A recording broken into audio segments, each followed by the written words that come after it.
Bienvenidos nuevamente. Esto es el Callejón Negro. Este es el espacio donde exploramos el fenómeno paranormal. Un lugar donde hay entrada pero no hay salida. Te saludo, soy el productor y en esta entrega quiero hablarles acerca de aquellos lugares en la ciudad que forman parte de nuestro día a día, pero que esconden historias que quizá no podamos explicar. Aquí le daremos voz a esas historias. Sin más preámbulos, comencemos. A menudo pensamos que hay lugares sagrados donde nada que no sea de orden divino puede manifestarse. Sin embargo, podría ser todo lo contrario.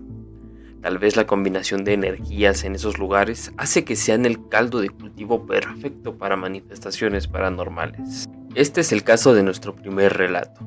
La Basílica de Guadalupe es uno de los lugares más conocidos de la Ciudad de México a nivel mundial. Aunque la estructura que millones de peregrinos visitan año con año fue construida en 1976, existe otro edificio que fue construido muchos años antes y que es conocido como la antigua Basílica. Fue en 1709 cuando se construyó este edificio y aunque muchos turistas nacionales y extranjeros han pasado por ahí, hay unos visitantes que han logrado llamar la atención de todos, ya que no parecen estar del todo vivos.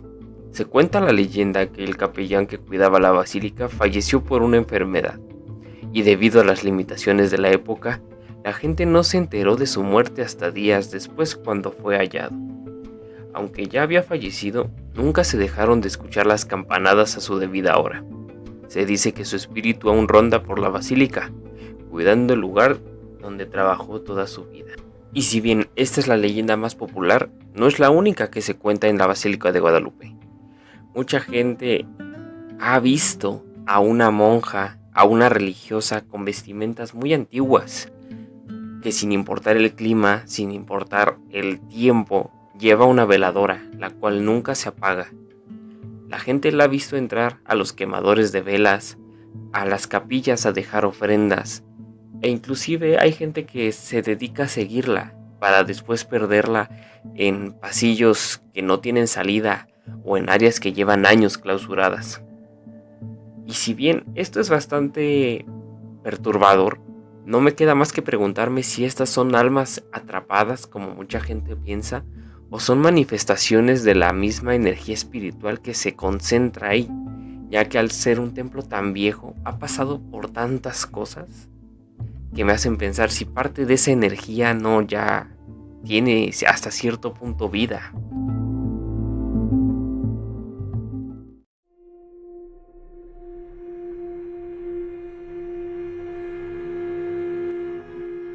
Para nuestro siguiente relato, parecería que los Warren escribieron esta historia. Incluso podríamos imaginar que la frase "el diablo me obligó a hacerlo" es ficción, pero no. Cuenta la leyenda que la casa maldita de Don Juan Manuel, ubicada en la calle República de Uruguay en el centro histórico, sigue embrujada. Esta es una de las muchas leyendas que rodean las calles del centro, pero esta destaca por lo macabro de la historia. En algunos libros narran que la que ahora lleva el nombre de República de Uruguay en algún momento fue la calle donde crímenes atroces eran motivados por una entidad malvada. Pero vamos por partes. Don Juan Manuel era un hombre acaudalado que estaba casado con una bellísima mujer. Pese a ello, Juan no vivía feliz. Nunca pudieron concebir un vástago. El hombre se frustró tanto, intentó internarse en un convento franciscano. La leyenda cuenta que dejó al sobrino al frente de sus negocios, pero ya en el convento, con su hábito y toda la cosa, Juan Manuel cayó víctima de la ansiedad y de los celos. Comenzó a imaginar que su esposa lo engañaba con su sobrino. Esto le enfermó a tal grado que, cuenta la leyenda, pactó con el mismísimo diablo para que le revelara con quién le hacían de chivo los tamales. El maligno Lucifer le dijo que para contar con tal revelación tendría que asesinar al primer hombre que cruzara frente a su casa en la calle de Uruguay, en punto de las 11 de la noche. Para descubrir quién era el hombre con quien su mujer le engañaba, el diablo le dijo que debería vigilar la casa él mismo. A las 11 de la noche pasaría el amante de su mujer, a quien don Juan Manuel debería preguntarle la hora. Cuando el hombre contestara, tendría que responder: "Dichoso el que conoce la hora de su muerte", y acto seguido hundirle el puñal hasta arrancarle la vida. Y por órdenes del diablo, así lo hizo Juan Manuel. Noche tras noche salía a buscar víctimas para terminar con su vida. No importaba si eran varones acaudalados o personas en situación de calle, borrachos que se perdían en la penumbra o solitarios andantes. Todos encontraron la muerte en punto de las 11 de la noche.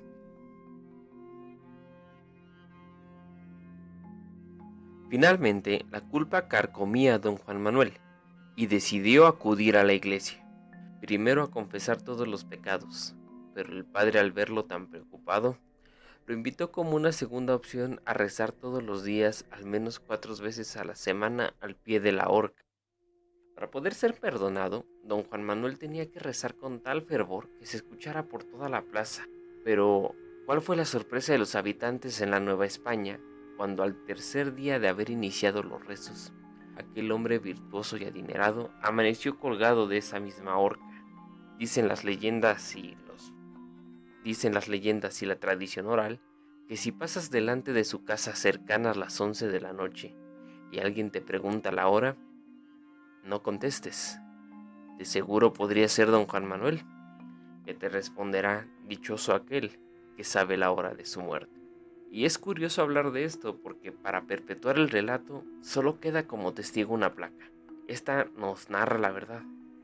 Aquella casa en algún momento le perteneció a don Juan Manuel. Al final de cuentas, si realmente hizo un pacto o no, eso nunca lo sabremos, pero estos crímenes se sucedieron y dieron pie a que hasta la fecha de hoy, si uno pasa por ahí, es común escuchar a la gente, a los vendedores de la zona, hablar que alguien les ha preguntado la hora, justo sobre esa calle.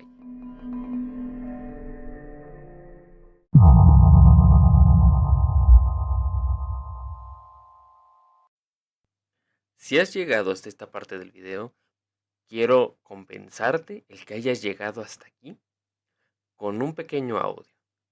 Este audio es una historia que le pasó directamente a una de nuestros suscriptores. Es una anécdota que va a servir como parteaguas para nuestro siguiente episodio, en el cual nos vamos a enfocar en todas estas experiencias con objetos que comúnmente se utilizan para contactar con otro tipo de seres. Así que vamos a escuchar este audio. No dejaba a mis hermanos jugar con la Ouija, pero mi mamá sí dejó que la comprara. Y entonces les pasaban muchas cosas con la Ouija. Y Carmen era como más, ¿cómo te diré? Bruja, como que le gustaba ese tipo de cosas. Y yo me acuerdo que la tabla que ellos tenían fueron de las primeras y tenían 2 torres. Una torre que decía sí y una torre que decía no. Y el abecedario en medio y el triangulito. Sí, o sea, no es como las de ahora. Esas que tuvieron mis papás era una... Y mi papá les decía que eso no, porque eso era del diablo, eso no era bueno. Total que después de que les pasaron muchas cosas, mi hermana, ella preguntaba con quién estoy hablando. Y le escribían en la tabla el nombre de la persona. Me acuerdo que estaba Rocío, que ella había muerto ahogada. Y estaba el amigo Juan, era el diablo, y era con los que ella platicaba. Y cuando ya empezaron a pasar muchas cosas así en la casa, entonces mi mamá ya no la quería, entonces sí ya y le echó al boiler, y no ¿qué crees? Que en esos tiempos el boiler se usaba de combustible, entonces echó la tabla y arriba el combustible y no se quemó. La tabla esa siempre estaba intacta, como si no le hubiera pasado nada.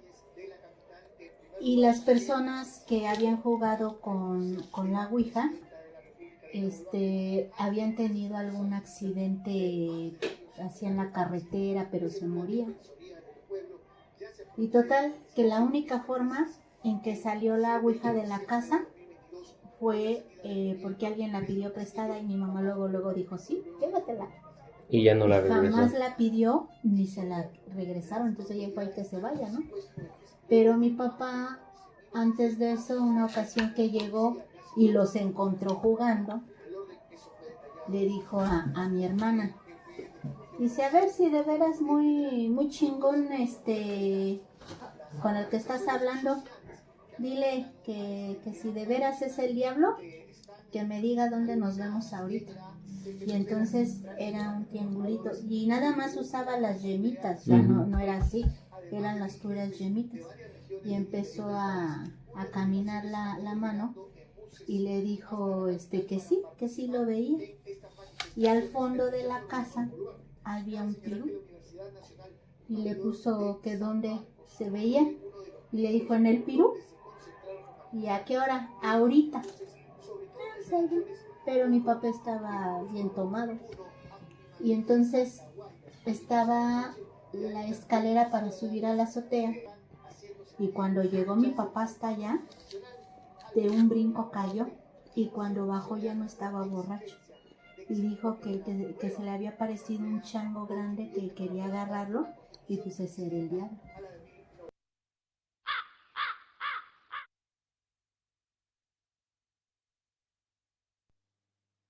Y bien, cuéntame qué te pareció esta historia.